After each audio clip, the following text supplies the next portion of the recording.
안녕하십니까. 오토다이리 오정훈입니다. 오늘 준비한 차는 기아자동차의 K5 하이브리드 모델입니다. 작년 12월에 K5 신형 모델이 나왔죠. 3세대 K5인데요. 그때 기자단 단체 시승을 통해서 1.6 터보 모델을 시승한 바가 있습니다. 오늘은 하이브리드 모델을 타면서 좀 더 자세하게 이 차를 살펴볼까 합니다. 디자인이 일단 좀 더 다이나믹하게 바뀌었죠. 그동안 기아자동차가 강조했던 호랑이코 라디에이터 그릴을 좀 더 넓게 확장을 시켰고요. 테두리를 없앴습니다. 그래서 좀 더 호랑이코 라인을 완화시켰다고나 할까요. 그리고 라디에이터 그릴에는 이렇게 샤크스킨 패턴을 적용해서 좀 더 재미있게 구성을 했고요. 허트비트, 심장 박동을 표현한다는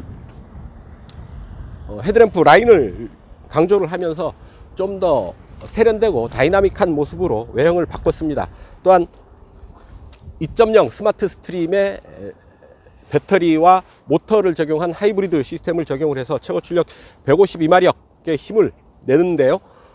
과연 실제 주행에서 어느 정도의 효율성, 어느 정도의 성능, 주행의 느낌을 보일지 직접 시승을 통해서 그 느낌을 여러분들과 함께 공유하도록 하겠습니다. 자, 디자인 보시죠.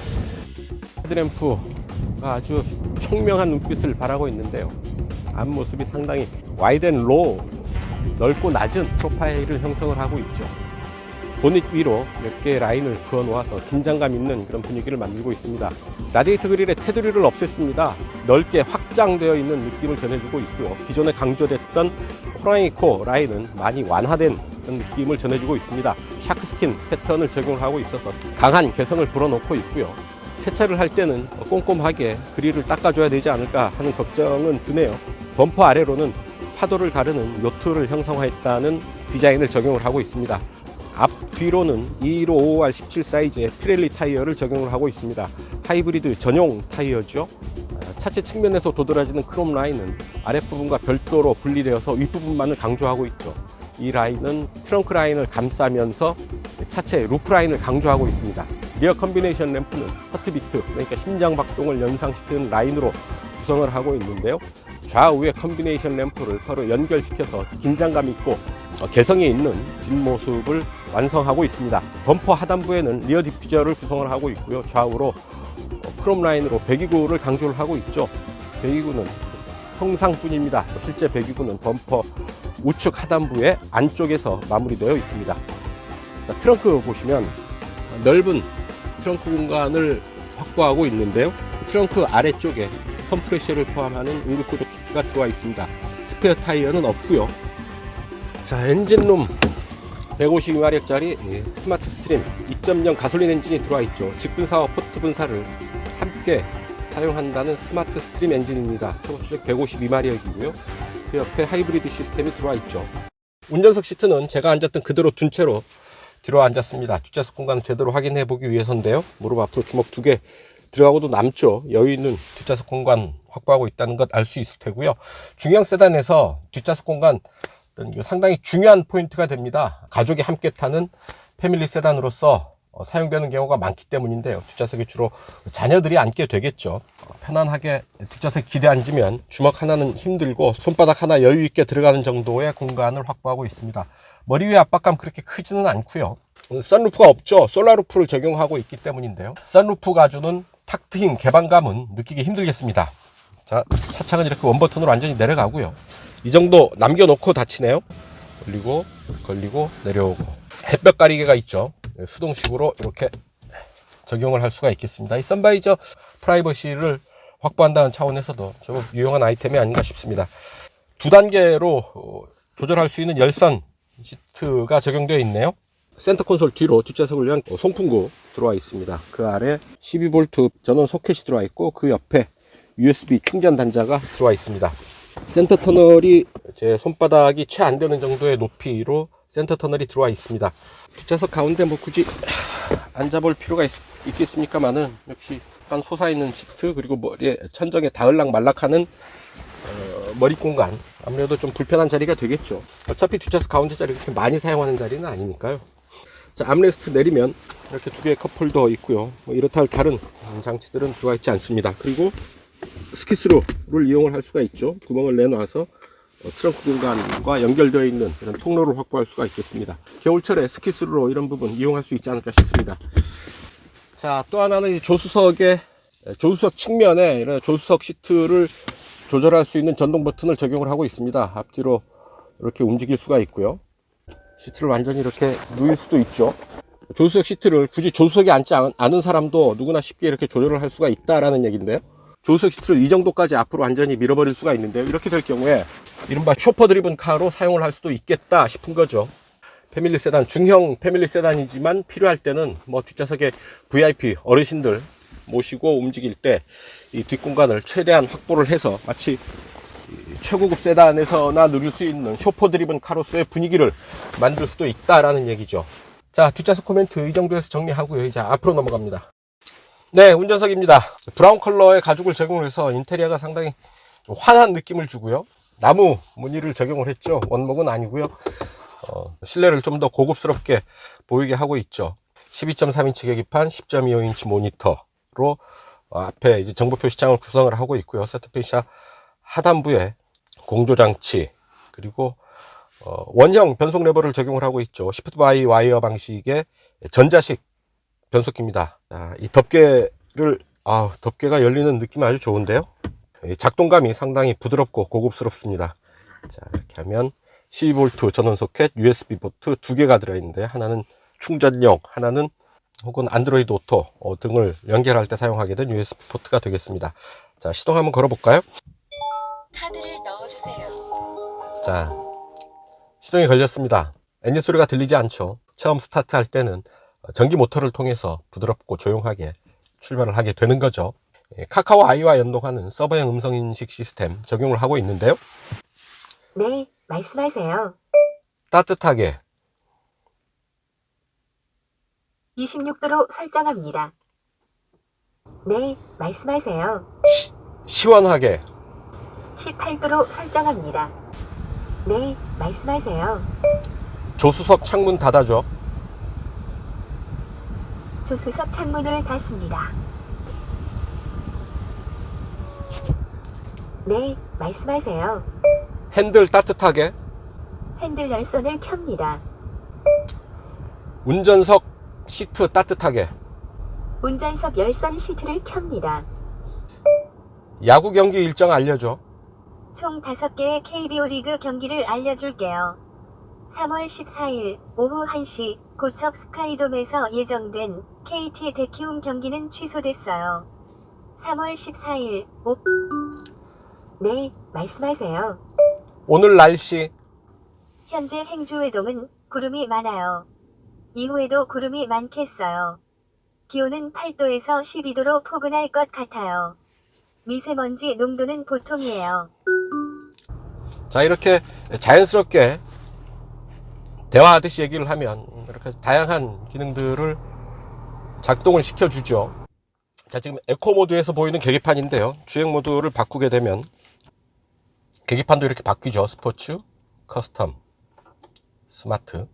계기판에 어떤 정보들이 올라오느냐, 지금 주행보조 시스템을 보여주고 있고요. 내비게이션 정보도 계기판에 이렇게 띄워줍니다. 자, 트립미터 보이고 있죠. 자, 경제운전 모드, 나의 운전 스타일을 이렇게 분석해서 알려주죠.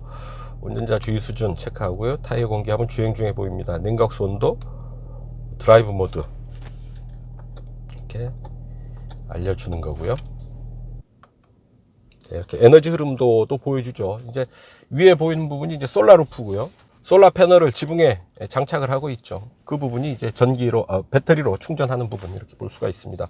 또한 이렇게 엔진을 가동을 시키면 엔진이 활성화되는 것, 엔진이 가동돼서 이제 배터리로 충전이 되는 부분 이렇게 보여주죠. 이렇게 동력의 흐름, 에너지의 흐름을 이렇게 보여줍니다. 왼쪽 아래 보면 12V 배터리 리셋이 있습니다. 이 차에는 하이브리드 시스템이지만 12V 배터리도 있죠. 기존의 납축전지를 같이 사용을 합니다. 왜냐하면 자동차에 사용된 이런저런 전원 장치들이 대부분 12V에 맞게 구성이 되어 있기 때문이죠. 그래서 12V 배터리를 사용을 하는데 12V 납축전지가 완전히 방전이 되거나 할 때 이 버튼을 누르면 시동이 가능하고요. 또한 납축전지도 고압 배터리를 통해서 충전이 가능합니다. 그래서 방전에 대한 걱정이 없다라는 얘기죠. 인포테인먼트 시스템 아주 다양한 기능들이 들어와 있는데요. 자, 이렇게 되어 있죠. 자, 게스트로 지금 차에 들어와 있는데요. 운전자 일을 하게 되면 운전자의 체형에 맞게, 세팅되어 있던 운전자의 체형에 맞게 뭐 시트와 사이드 미러, 홈 초교화면, 계기판, 주행 모드, 내비게이션의 최근 목적지, 이런 부분들이 운전자에 맞게 다시 세팅이 됩니다. 패밀리카니까요. 나와 와이프가 이 차를 같이 사용을 한다 그러면 운전자 1은 나, 운전자 2는 와이프 해놓으면, 내가 탄 다음에 와이프가 타더라도 운전자 2를 세팅을 하게 되면 자기한테 맞는 주행 환경을 딱 세팅을 해준다 라는 얘기죠.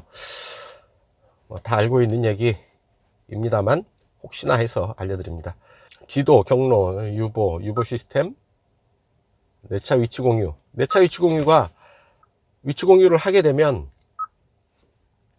핸드폰을 통해서 이제 위치 공유를 하게 되면 여러 사람, 한 서너 명이 같이 나들이를 간다, 그룹 주행을 해야 된다 라고 할 때 내 차의 위치를 다른 차의 내비게이션 같이 공유를 할 수가 있습니다. 물론 공유를 받게 되면 그 차의 위치 정보를 내 차의 내비게이션에서 같이 확인을 할 수 있다 라는 거죠. 또한 아니면 내가 집으로 간다, 출발한다, 가족과 공유를 해서 내가 지금 어디쯤 와 있는지 알려줄 수 있다라는 얘기죠. 굳이 이런 부분까지 필요하냐, 좀 싫어하실 분들도 있지 않을까 싶습니다. 에너지 흐름도를 좀 더 크게 키워서 볼 수도 있죠. 평균 연비 14.8이고요. 전기 모터 사용량은 0.0kW. 에너지 흐름도 지금 주차되어 있어서 시동이 꺼져 있지만 지붕에 배치되어 있는 솔라루프를 통해서 전기는 계속 배터리로 충전이 되고 있는 겁니다. 상당히 재미있는 부분이죠. 이 솔라루프가 하루에 6시간 정도 태양빛을 받아서 충전을 한다면 1년에 약 1300km 주행할 수 있는 에너지를 발전하는 거죠. 발전을 한다고 합니다. 자연광을 통해서, 태양광을 통해서 전기를 만들어서 1년 기준으로 약 1300km 정도 달릴 수 있는 에너지를 만들어낸다라는 얘기죠. 1300km면 저 같은 경우는 한 달 정도는 충분히 달릴 수 있는 거리가 되지 않을까 싶고요. 기름이 완전히 바닥났다, 이 차에 기름이 없다, 배터리도 거의 바닥이다 싶으면 햇볕 쨍쨍한 날에 바깥에 몇 시간 세워놓고 있으면 주유소 갈 정도의 전기는 충전이 되지 않을까 싶습니다. 상당히 재미있는 부분이 아닐까 싶어요. 솔라루프를 적용한 차가 딱 2대 있죠. 소나타 하이브리드 그리고 K5 하이브리드인 겁니다. 그만큼 현대기아차가 남들이 안 갖고 있는 이런 자신만의 유니크한 기술들을 하나씩 2개씩 이제 추가하고 있다라는 얘기죠. 몇 가지 더 있습니다. 빌트인 캠인데요. 일종의 내장되어 있는 블랙박스, 공장에서 출고할 때서부터 이 카메라를 장착을 했다라는 건데요. 블랙박스가 내장되어 있다라고 생각을 하면 될 테고요. 카트홈 서비스가 있죠. 자, 유보 계정을 연동한 후에 확인할 수가 있다라는 건데, 자동화 시스템이 되어 있다면 집에 들어가면서 뭐 히터, 조명, 에어컨, 공조장치, 카트홈 시스템에 연결되어 있는 집에 있는 전자기기들을 미리 작동을 시켜 놓을 수가 있다라는 얘기죠. 반대로 홈투카 서비스도 있죠. 집에서 이제 출발하기 전에 자동차의 히터를 시동을 또 예열을 해 놓는다든지 환기를 해 놓는다든지 하는 부분도 있는데, 아직 홈투카 서비스는 적용되어 있지 않은가 봅니다. 자, 기기 연결을 보게 되면 안드로이드 오토와 애플 카플레이 적용되어 있다라는 것을 알 수가 있죠. 내비게이션 화면 버튼. 자, 그렇게 이렇게 다양한 기능들을 가볍게 터치를 통해서 조작을 할 수가 있겠다 싶은 거고요. 또한 자주 쓰는 기능들은 바깥으로 빼놨습니다. 이렇게 맵 혹은 라디오, 미디어. 자, 그 밑으로 공조 스위치를 조작할 수 있는 버튼들이 있는데요. 이 부분이 특이한 게 있어요. 자, 공기청정 모드를 사용을 할 수가 있죠. 요즘 뭐 특히나 봄철에 미세먼지, 요즘 특히 뭐 바이러스 이슈가 상당히 강한데요. 뭐 바이러스까지 침투를 막을 수 있을지는 모르겠습니다만, 어쨌든 미세먼지를 차단해주는 공기청정 모드를 적용을 하고 있죠. 미세먼지 센서가 있어서 미세먼지가 실내로 유입되는 것을 차단해 줄 수가 있습니다. 특히나 패밀리카로서 이 차를 사용하게 된다면 가족의 건강을 좀 생각하지 않을 수 없죠. 가족의 건강에 조금이라도 더 좋은 옵션이 있다면 그 차를 선택할 수도 있지 않을까 하는 생각을 하게 되는데요. 바로 이런 사소한 디테일이, 이런 사소한 부분이 이 차를 선택하게 되는 결정적인 요인이 될 수도 있지 않을까 하는 생각을 해봅니다. 드라이버 온리 모드가 있습니다. 드라이버 온리 모드를 해제하게 되면 각 4개의 송풍구에서 다 바람이 나오죠. 밑으로도 다 나오고요. 드라이버 온리 모드 하게 되면 조수석은 꺼집니다. 패신저는 오프가 되고요. 운전석 쪽으로만 이제 공조장치가 작동을 한다. 그 아래 보면 12V 소켓과 USB 단자 2개 들어와 있습니다. 후진으로 놓게 되면 뒷부분 카메라가 보이는데, 선택을 해서 카메라가 보이는 각도, 앵글을 바꿔볼 수가 있죠. 위에서 내려보는 그런 부분, 수평, 그리고 좌우를 나눠서 보고요. 자, 탑뷰 주차 가이드, 후방뷰 가이드, 주차거리 경고, 다양하게 조건을 주면서 시야를 확보를 할 수가 있겠습니다. 3단계로 조절할 수 있는 열선 통풍 시트 조절 레버가 있죠. 독일 차들에 보면 열선 시트와 통풍 시트를 같이 작동하게 되는 경우가 있는데요. 저는 그 부분이 좀 상당히 거슬리더라고요. 바로 이처럼 어느 하나만 따뜻하게 혹은 차갑게 둘 중에 하나를 정확하게 선택할 수 있는 이런 부분들이 좀 더 우리의 상식선에서는 맞지 않나 하는 생각을 하게 됩니다. 핸드폰 무선 충전 장치입니다. 이렇게 세워서 이 부분에 딱 들어오면 핸드폰 무선 충전이 이루어지게 되는데요. 이 부분이 저는 상당히 마음에 드는데요.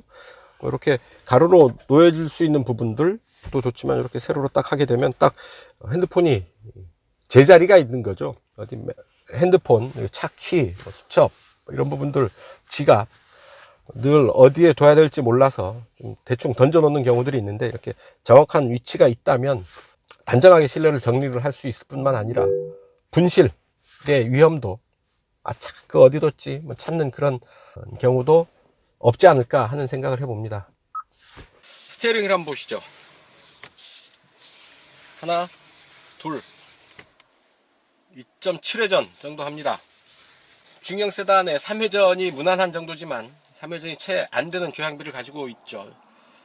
그리고 제가 지금 안전띠를 일부러 매지 않았는데요. 주차 브레이크를 체결을 하고 파킹 브레이크까지 체결을 했습니다.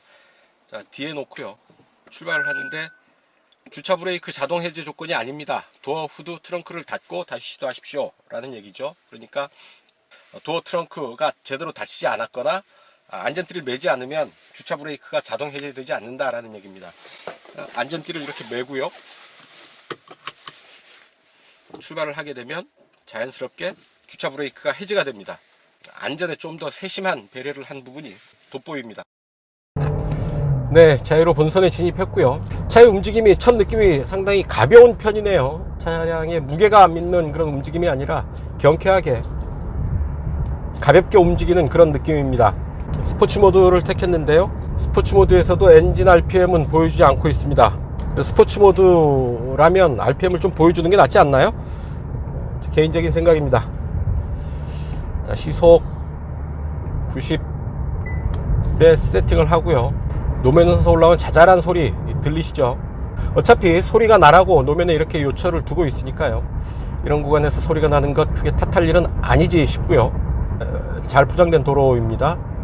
대체로 조용하죠. 노면에서 올라온 잡소리는 거의 들을 수 없고요. 아주 자잘한 바람 소리가 들렸는데, 지금 노면 상태가 안 좋은 곳으로 올라오니까 아무래도 노면 소음은 좀 다시 들어오고요. 그래서 노면 상태에 따라서 포장이 잘 된 곳에서는 MVH 수준이 높지만, 노면이 거친 길에서는 아주 자잘한 소음이 들어온다 라는 얘기죠. 자, 오디오 먼저 한번 달리면서 들어보죠.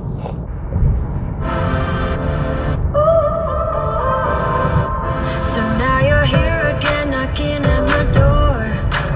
A little too late for, I'm sorry for. The lights went out cause you kept cutting the cord. And I started to see, I finally opened up my eyes.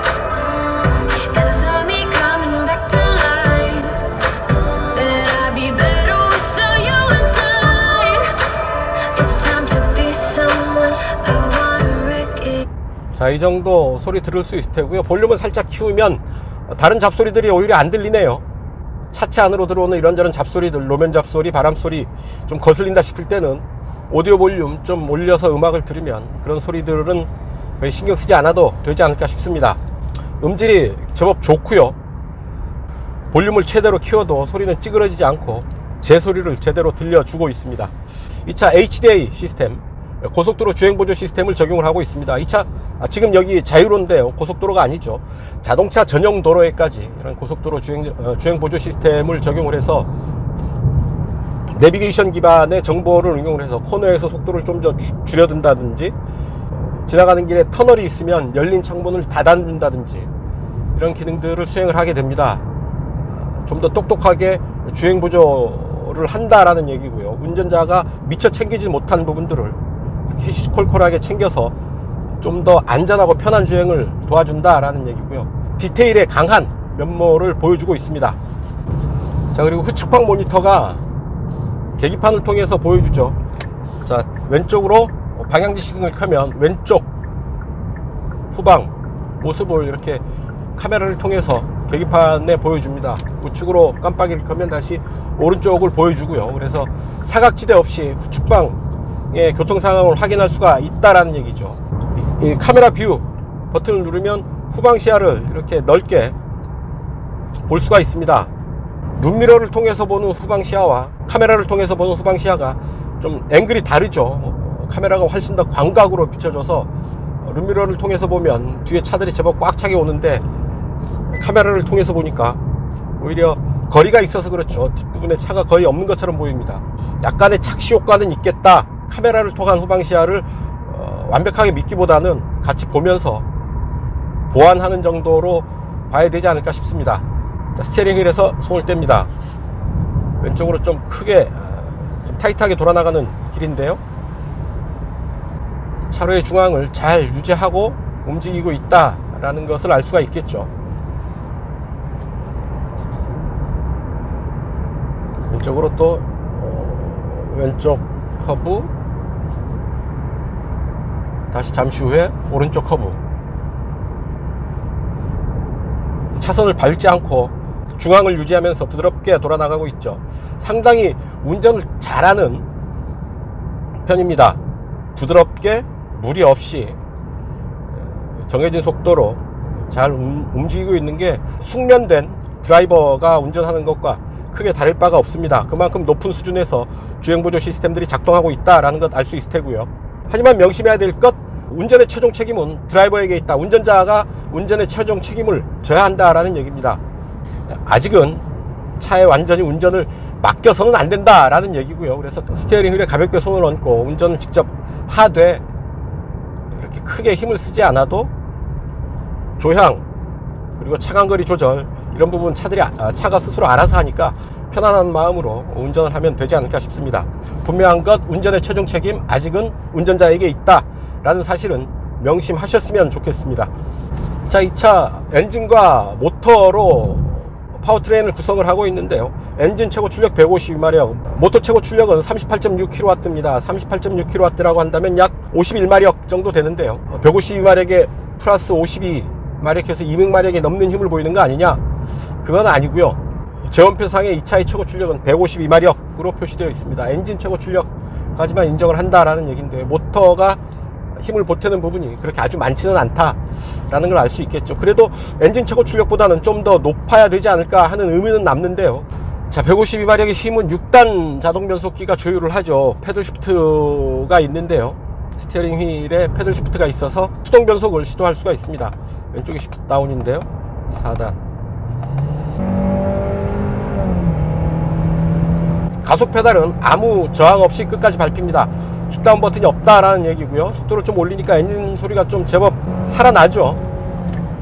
그렇게 잘 조율된 엔진 사운드는 아닌 듯 하고요. 자, 스마트 스트림 2.0 가솔린 엔진이죠. 직분사와 포트분사를 함께 사용하는 좀 더 개선된 형태의 엔진입니다. 현대기아차가 새로 만든 새로운 형태의 엔진 시스템인데요. 그동안 직분사 엔진에 대한 이런저런 지적들이 많았죠. 그런 부분들을 보완해서 직분사 엔진의 어떤 그 결함을 어느 정도 보완할 수 있는 형태로 직분사와 포트분사를 함께 사용하는 스마트 스트림 엔진을 적용을 하고 있습니다. 속도가 좀 빨라지는 듯한데요. 바람 소리도 더불어서 같이 커지고요. 약간 횡풍을 받는 그런 느낌입니다. 속도가 빨라지면서 지금 바람이 좀 부나요. 횡풍을 받는 그런 느낌이 있고요. 그렇게 아주 빠른 속도는 아닌데 차체의 어떤 그 진동, 흔들림은 어느 정도 느껴지네요. 고속주행 안정감이 그렇게 높은 수준은 아니다 라는 얘기일 테고요. 연비 효율을 강조하는 친환경차, 하이브리드 자동차인 만큼 성능, 고속주행 성능에 투자하지는 않았다. 고속주행을 하고 빨리 달리고 강한 성능을 내는데 포커싱을 한 차는 아니니까 말이죠. 고속주행 안정감이 약간 부족하다 싶은 느낌은 어느 정도 이해할 수 있지 않을까 싶습니다. 이 차 타고 그렇게 마구 달릴 일은 그렇게 없을 테니까 말이죠. 하지만 시속 100km 전후에서의 느낌 그렇게 나쁘지 않습니다. 서스펜션은 노면 진동을 부드럽게 품어 안듯이 넘어가고 있고요. 그래서 어느 정도 노면 충격을 품어 안으면서 충격을 상쇄하고 난 뒤에 남은 정도의 충격을 차체를 통해서 시트를 통해서 운전자에게 전달하는 정도입니다. 체감 속도와 실제 속도 사이의 괴리는 거의 없다 싶고요. 달리는 만큼의 속도감 느낄 수 있겠습니다. 프론트 실드와 1열 시트, 그러니까 운전석, 조수석 시트에는 이중 차음 유리를 적용을 했다고 하는데요. 중저속 구간에서는 실내가 대체로 조용하지만 고속 주행을 할 때는 지금 노면에서 와글거리는 노면 잡소리도 어느 정도 들어오고요. 그렇게 조용하지는 않다. 차음 유리를 적용한 효과가 확연하게 드러나지는 않는다 싶습니다. 없는 것보다는 있는 게 조금은 더 조용하겠죠. 에너지 흐름, 동력 흐름을 보면서 운전을 할 수가 있죠. 이 부분을 보면서 운전을 하게 되면 경제 운전을 하는데 아주 그래도 효과가 크게 됩니다. 아무래도 사람의 심리가 어떻게든 조금이라도 아껴서 운전하게 되는 심리가 있는 거죠. 그래서 가급적 엔진 작동을 멈추고 배터리 힘만으로 움직이는 그런 주행을 하려고 하게 되죠. 에코모드로 가보죠. 에코모드로 놓게 되면 가급적 엔진은 배제한 상태로 주행을 하게 되는데요. 지금 계기판에 보면 EB 표시가 되어 있죠. 배터리로 움직인다 라는 얘기가 될 테고요. 실제로 보면 솔라루프에서 배터리로 지금 전력이 가고 있고요. 배터리에서 모터에서 타이어로 에너지가 흐르고 있는 것을 알 수가 있습니다. 이런 순서로 에너지가 소비된다 라는 얘기고요. 엑셀 오프를 하게 되면 거꾸로 돌아갑니다. 타이어에서 모터로, 모터에서 배터리로 이렇게 역방향으로 에너지가 흐른다는 것, 결국 에너지를 회수하고 있다 라는 얘기가 됩니다. 시속 100에서 제동을 한번 해보겠습니다. 자, 앞뒤로 차가 없는 것을 확인을 하고요. 시속 100에 맞췄고요. 제동해 보겠습니다. 하나, 둘, 셋. 상당히 체중을 줄여서 거칠게 제동을 했는데 아주 가뿐하게 여유 있게 멈춰섭니다. 느낌 괜찮은데요? 급제동하면서 조향까지 같이 시도를 해봤는데 말이죠. 괜찮습니다. 크게 거칠게 브레이크를 조작했는데 차체는 상당히 여유 있게 받아낸다라는 얘기고요. 다만 급제동을 할 때 안전대가 같이 몸을 쥐어주면 더 좋지 않을까 싶은 생각이 드는데 그 기능은 없는 것 같습니다. 자, 앞바퀴 굴림인데요. 고속 코너링 한번 시도를 해봅니다. 자유로를 빠져나가는 마지막 인터체인지 구간입니다. 턴. 앞바퀴 굴림이죠. 상당히 코너링에는 그렇게 썩 좋은 구조는 아니지만 뒷부분에 배터리가 있어서요. 어느 정도 앞뒤 무게균형은 갖추고 있다 싶고요. 아주 안정되게 무게중심을 잡고 코너를 돌아나가는 느낌은 아닙니다. 그렇게 안정감이 뛰어나다라고는 말할 수 없다고 하지만 상당히 경쾌하고 가볍게 코너를 돌아나가는 느낌입니다. 차체의 주행의 어떤 그 주행의 속도와 무게감을 거의 느끼지 않고 아주 가볍게 운전자가 조작하는 대로 조향을 해 나가고 있고요. 가속도의 한계, 가속도의 부담에서 어느 정도 벗어나 있지 않나 독특한 느낌을 전해주는데요. 전륜구동차, 앞바퀴 굴림 차지만 상당히 여유 있는 코너링 성능을 맛볼 수 있었습니다. 전체적으로 중형 세단으로서 상당히 무난한 주행 성능 보이고 있습니다. 아주 힘있게 팍팍 치고 나가는 그 고성능의 느낌은 분명히 아니고요. 고속주행에서 전해지는 반응도 그렇게 아주 최고의 안정감과는 어느 정도 거리가 있는 바람소리도 들리고 차체의 흔들림도 어느 정도 느껴지는 고속주행에서의 느낌이었습니다. 하지만 그런 부분들이 오히려 이 차의 성격에는 맞는 부분들이겠죠. 고성능 세단이 아니라 효율을 중시하는 친환경 하이브리드 자동차라고 한다면 최고 수준의 고속주행 성능을 안 보인다라는 부분이 그렇게 흠잡을 일은 아닌 듯해 보입니다. 중저속 구간에서는 상당히 무난한, 만족스러울 만한 성능을 보이고 있고요. 무난하다는 것, 결국은 중형 세단에서는 상당히 중요한 덕목이 됩니다. 가족을 함께 태우고 달리는 패밀리 세단으로 주로 사용하게 될 테니까 말이죠. 적절한 수준에서의 성능과의 타협, 그리고 높은 수준의 에너지 효율, 그리고 여유 있는 실내 공간을 가진 패밀리 세단으로 효율, 경제성을 중시하는 소비자들이라고 한다면 이 차 K5 하이브리드 우선 검토해 봐도 좋지 않을까 싶습니다. 그래서 이 차 판매 가격이 얼마냐? K5 하이브리드의 판매 가격은 2,749만원에서부터 3,327만원 구간에서 형성이 되어 있습니다. 몇 개의 트림이 있고요. 이 차는 최고급 트림이죠. 시그니처 트림의 풀옵션, 빌트인 캠과 솔라루프까지 적용한 풀옵션 차량으로 구성이 되어 있습니다. 최고 트림의 풀옵션을 하게 되면 약 4천만원 전후의 가격이 될 텐데요. 모든 편의 및 안전장치를 다 갖춘 중형 세단을 4천만원 정도의 가격에 살 수 있다, 구매할 수 있다는 것, 충분히 매력 있는 그런 제안이 아닐까 싶습니다. 특히나 현대기아차에서만 느낄 수 있는 아주 특징적인 기능들이 많이 있는데요. 유보 시스템을 통해서 커넥티드 카로스의 면모를 갖추고 있고요. 유보 버튼이 있죠. 이 부분을 누르면 콜센터 바로 연락이 닿아서 필요한 지원을 받을 수가 있게 됩니다. 양산차에서 느낄 수 있는 최고 수준의 주행보조 시스템 갖추고 있어서 좀 더 편안하고 안전하게 이 차를 다룰 수가 있게 됩니다. 빌트인 캠이 있죠. 그래서 주행 중에 녹화, 주차 중에도 녹화가 가능하고요. 카투홈 서비스가 있어서 차에서 집에 있는 전기장치들을 조절을 할 수 있다. 하차후 최종 목적지 안내 시스템도 있는데요. 유보 시스템에 앱을 연결을 해서 차에서 내린 다음에 최종 목적지까지, 주차장에 차를 세우고 약속 장소인 최종 목적지까지 직접 그 앱을 통해서 증강현실이 반영된 지도를 보면서 최종 목적지까지 안내할 수 있는 그런 기능도 갖추고 있습니다. 하차 후 최종 목적지 안내는 올해 2020년 한국자동차기자협회 올해의 차 이노베이션 부분 대상을 수상한 바 있죠. 작년, 그러니까 2019년에 등장한 신차들 중에서 가장 혁신적인 기술로 평가를 받아서 수상한 게 아닌가 싶습니다. 주행 및 편의 장비, 옵션 이런 부분들에서 본다면 수입차들에 못지않은, 때로는 수입차들보다 한 단계 더 높은 그런 그 상품성을 보여주는 부분들이 있어서요. 가성비 측면에서 볼 때 수입차와 견주어서 전혀 떨어지지 않는다, 오히려 더 앞선 부분들이 많이 눈에 띄인다 라고 얘기할 수 있습니다.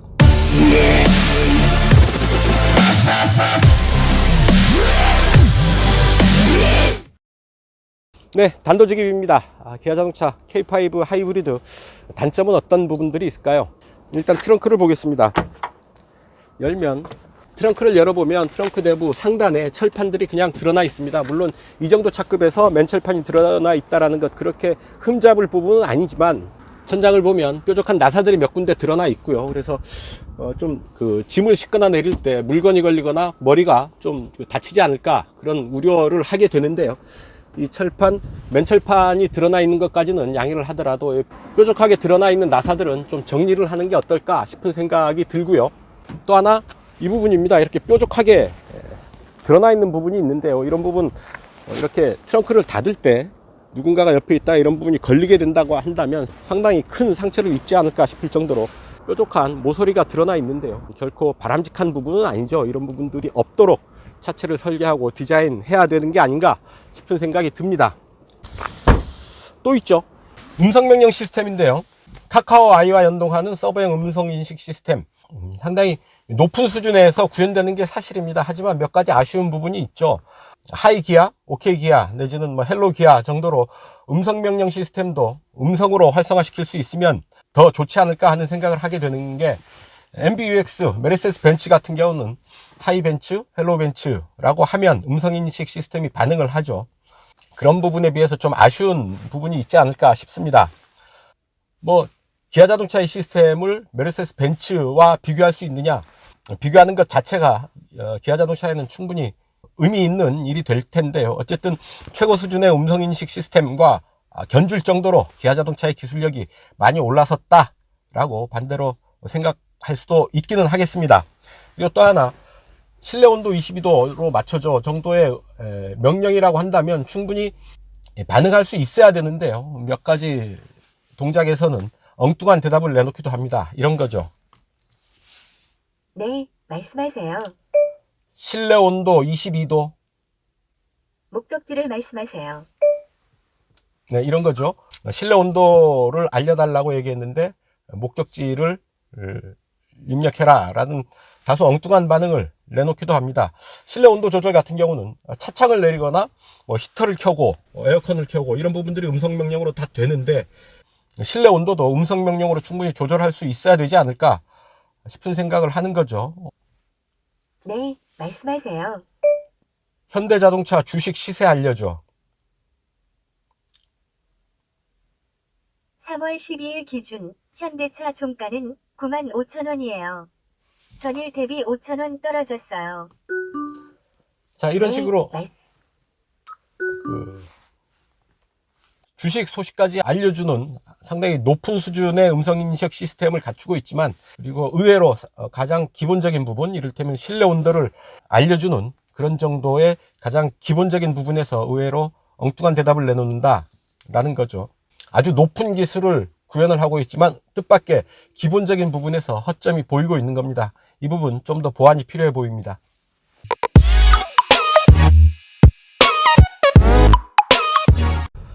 네, 시속 100km 가속 테스트 하겠습니다. 일단 주행 모드를 스포츠로 놓고요. 에어컨 끄고 달립니다. 자, GPS 계측기를 통해서 측정을 할 텐데요. 출발합니다. 브레이크와 가속 페달을 함께 밟을 수가 없네요. 브레이크 오버라이드 기능이 되어 있어서 브레이크를 밟으니까 가속 페달이 듣지를 않습니다. 자연스럽게 출발을 하죠. 자, 하나, 둘, 셋.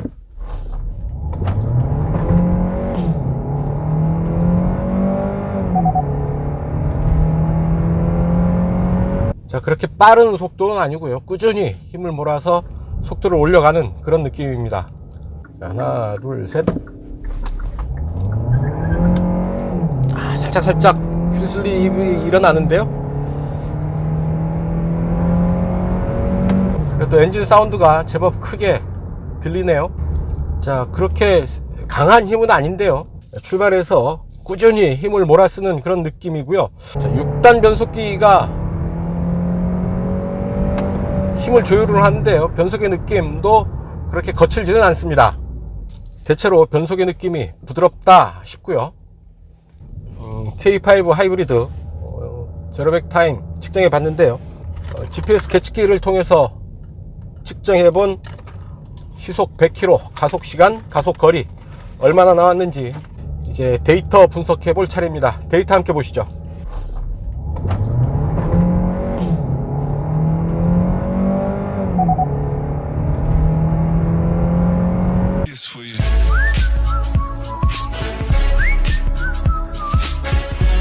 연비 테스트를 하겠습니다. 이곳 파주 헤이리 마을을 출발을 해서 서울 강남 지하철 2호선 교대역까지 약 55km 달려가는데요. 17인치 하이브리드 전용 타이어를 장착했고요. 공인복합 연비는 18.8km/L가 되는데요. 주행 모드는 에코 모드로 가고요. 트림미터를 다시 세팅을 해야 되죠. 자, 출발합니다.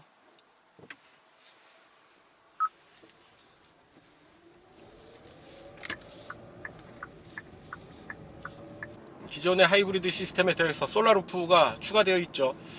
지금 구름이 많이 끼어 있고 해질 무렵이어서 솔라루프 효율은 그렇게 높지는 않습니다. 배터리도 절반 정도만 있어서 전체적인 연비 효율에서는 좀 불리한 면이 있죠. 상관없습니다. 주어진 조건에 맞춰서 연비 측정을 하면 되겠죠. 또한 주행 과정에서 이 배터리는 자연히 채워졌다 비워졌다를 반복하게 될 테니까요. 크게 개의치 않고 주어진 조건에서 최선의 운전을 하면서 연비 측정해 보도록 하겠습니다. 계기판에 보시면 EV 표시가 되어 있죠. 배터리로 움직인다 라는 얘기고, 최대한 EV 표시가 뜰 수 있도록 운전을 하는 게 중요하겠습니다. 네, 자유로를 따라서 쭉 달려가고 있습니다. 교통 흐름에 맞춰서 편안한 주행을 이어가고 있습니다. 이렇게 고속도로나 자동차 전용도로를 달리는 게 하이브리드 자동차의 연비에는 그렇게 썩 좋지는 않습니다. 빠른 속도로 움직이게 되면 아무래도 엔진이 작동을 하게 되니까 말이죠. 좀 중저속 구간 7, 80km 미만의 속도로 움직일 때 EV 모드가 작동을 하면서 배터리 우선 모드로 움직이면서 연비가 좀 더 개선되는 효과를 기대할 수가 있는데요. 자동차 전용 도로에서 빠른 속도로 달릴 때에는 EV 모드를 활성화시키기가 쉽지 않습니다.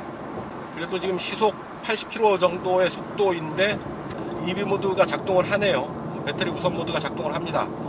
네, 자이로를 타서 지금 행주대교 북단까지 달려왔습니다. 행주대교 북단에서의 연비 23.8 보이고 있습니다. 교통체증 없이 쭉 달려왔고요. 그렇게 무난하게 빠른 속도로 달릴 수 있는 환경이 하이브리드에는 꼭 좋은 건 아니죠. 연비면에서는 꼭 좋지 않습니다. 행주대교 타고 올림픽대로로 건너가겠습니다. 올림픽대로에서는 아무래도 교통체증 구간이 조금 있지 않을까 싶고요. 일단 그 체증을 기다리는 그런 마음도 없잖아 있죠. 교통체증 구간에서, 지금 중저속 구간에서 좀 더 연비를 좋게 가져갈 수 있다라는 점, 바로 하이브리드 자동차를 타는 또 다른 묘미가 아닐까 싶습니다. 가양대교 앞두고 교통체증이 일어나고 있습니다. 주행속도가 뚝 떨어졌고요. EV 모드를 좀 더 적극적으로 활성화시킬 수 있는 구간이 된 겁니다. 하이브리드 자동차에 유리한 주행 환경이 조성이 되는 거죠. 주행속도가 떨어지는 이런 그 교통체증 구간에서는 배터리를 우선 사용할 수 있게 되는 거죠. 다시 25km 이상으로 올라서고 있습니다. 이런 부분에서 기분이 좋은 거죠. 다른 차들, 내연기관 차들 열심히 휘발유 떼면서 움직이고 있을 때 이 차는 배터리 우선 모드로 기름을 소비하지 않고 움직이고 있다라는 얘기고요. 게다가 솔라루프 시스템을 통해서 태양광으로부터 전기를 얻어서 또 배터리를 보충한다라는 얘기입니다. 자, 솔라루프 정보도 이렇게 보여주네요. 총 누적 발전량 7720Wh. 체증 구간 들어서면서 연비는 25.5로 더 좋아졌습니다. 25.5 최고 기록을 찍는 순간인 것 같은데요. EV 모드가 계속 활성화되면 이보다 좀 더 좋아지겠죠. 자, 바로 이런 맛의 하이브리드 자동차를 타는 거다 싶습니다. 그래서 몇 가지 포인트가 있죠. 도심 주행, 시내 주행이 많은 주행 스타일이라고 한다면 하이브리드를 택하는 게 아주 유리합니다. 하지만 시내 주행보다는 고속도로를 자주 뛰고 장거리 주행이 많다 싶을 때는 하이브리드 자동차보다는 디젤 엔진 차를 선택하는 게 좀 더 유리한 면이 있죠. 아까 자유로에서 왔을 때 23 정도, 24 정도에서 자유로를 달렸는데요. 지금 올림픽대로로 건너와서 교통체증 구간을 만나니까 연비가 25.8, 이제 26을 바라보고 있습니다. 그만큼 주행 속도가 낮을 때 하이브리드 자동차는 연비에 좀 더 유리하다라는 얘기고요. 그래서 자기의 주행 환경에 맞춰서 하이브리드를 탈 것이냐, 디젤 엔진을 탈 것이냐 선택하면 되겠다 싶고요. 또 하나 특징은 기아 자동차가 이번 K5의 디젤 엔진을 싹 뺐죠. 점차 갈수록 이제 디젤 엔진은 라인업에서 제외되는 추세로 가는 듯 보입니다. 친환경 자동차가 점점 더 중요해지는 상황에서 디젤 엔진의 매력은 갈수록 줄어들고 있고요. 또한 디젤 엔진이 배기가스 기준을 충족시키는데 점점 더 어렵고 가혹한 조건을 제시하고 있으니까 그거를 맞추기 위해서 여러 가지 연구개발비도 필요를 할 테고요. 투자되는 자원이 많기 때문에 아예 디젤 엔진은 접고 하이브리드, 전기자동차, 플러그인 하이브리드로 방향을 트는 추세가 점점 더 강해지는 거죠. 이제 점차 디젤 엔진과는 작별을 고하는 시대로 접어드는 게 아닌가 싶습니다. 네, 이제 26 찍었네요. 자, 체중 구간을 벗어나니까 연비는 또 연비는 살살 뒷걸음질 치고 있죠. 26을 터치했었는데 지금 24.9까지 다시 뒷걸음질 쳤네요. 노량대교 구간을 건너가겠는데요. 26.9까지 연비가 올라섰습니다. 체중 구간에서 주행 속도가 떨어질 때 오히려 연비가 개선되는 것을 확연하게 느낄 수 있고요. 배터리는 절반 밑으로 떨어지면 바로바로 엔진이 구동하면서 절반 정도는 꾸준히 유지를 하는 것 같습니다. 경제운전 57%였고 보통운전 43%, 비경제운전은 없고요. 자, 이수교차로 빠져나가고 있습니다. 이수교차로 진출로로 빠져나가고 있는데요. 연비 26.4 보이고 있습니다. 자, 배터리가 절반씩이나 남아있어서 시내주행에서는 이 배터리를 박박 긁어서 쓰면서 움직였으면 좋겠다 싶은데 어떠할 방법이 없습니다. 그냥 차분하게 움직이는 방법밖에요. 자, 시내에서는 교통량이 많으니까 속도를 더 내기가 힘든 환경이죠. 자연스럽게 EV 모드로 움직이게 됩니다. 교대역에 얘기하는 순간 다 도착을 했습니다. 신호대기에 딱 멈춰서 정지를 했고요. 연비 26.4 기록을 하고 있습니다. 자, 파주를 출발해서 이곳 교대역 2호선까지 약 55.8km 달려왔고요. 연비 26.4km/리터 기록을 했습니다. 주행시간 1시간 15분이고요. 그래서 평상시 주행 환경과 크게 다르지 않았죠. 중간중간 교통체증도 제법 있었고요. 그럼에도 불구하고 주행연비 26.4km/리터 기록했다는 점 말씀드리면서 연비 테스트 여기서 정리하겠습니다. 네, 지금까지 기아자동차 K5 하이브리드 시승을 했습니다. 상당히 무난한 중형 세단, 거기에 높은 효율을 더한 차가 아닌가 싶습니다. 152마력의 힘, 그렇게 강한 힘은 아니죠. 하지만 중저속 구간에서는 충분히 여유 있는 그리고 편안한 움직임을 보이고 있고요. 고속주행에서 아주 약간의 부족함이 보이긴 합니다만 이 차 그렇게 마구 달리는 성능에 포커싱을 한 차는 아니기 때문에 충분히 양해할 수 있는 부분이 아닌가 싶습니다. 또한 고성능을 원하는 소비자들이라고 한다면 K5 1.6 터보가 있죠. 그 차를 좀 더 눈여겨보실 필요가 있을 테고요. 나는 경제성, 효율이 좀 더 중요하다 싶은 소비자들이라고 한다면 이 차 K5 하이브리드 충분히 매력적으로 다가오지 않을까 싶습니다. 햇볕 아래 하루에 6시간씩만 주차해 놓고 있으면 1년에 1300km를 갈 수 있는 에너지를 태양으로부터 얻을 수 있습니다. 솔라루프, 지붕에 덮여 있는 솔라루프 시스템 덕분인데요. 기름 한 방울 떼지 않고 자연으로부터 그런 연료를 얻어서 에너지를 얻어서 1년에 1300km를 갈 수 있다는 것, 친환경 자동차로서 상당히 매력 있는 부분이 아닌가 싶습니다.